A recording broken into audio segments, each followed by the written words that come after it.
Here we have a large opening. Vertical mullions are part of the SoleraWall system and are secured to the building structure.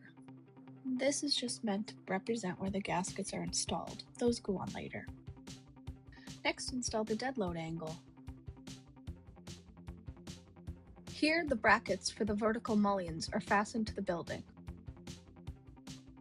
Now, it's time to install the sill. The sill is secured to the primary structure of the building as well. The sill is shimmed and secured to the building. The sills, like every piece of the SoleraWall system, are customized to fit each opening. Everything is secured. Some of these will come in place already. Now that the sill is in place, we move on to the starter. The starter is installed on the sill with a gasket and you're ready to install your first unit.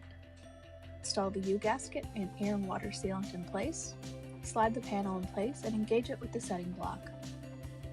Then, install the toggles to lock the SoleraWall panel in place. You've just installed your first SoleraWall panel. Now you repeat the same process. Once the SoleraWall grid system has been installed, the SoleraWall panels go in quickly. The header locks the top row of panels in place and completes the rain screen drainage of the SoleraWall system. Now we install the sill cap, which is part of the rain screen system and also finishes off below. Next, we add our backer rods in place as well as structural silicone glazing.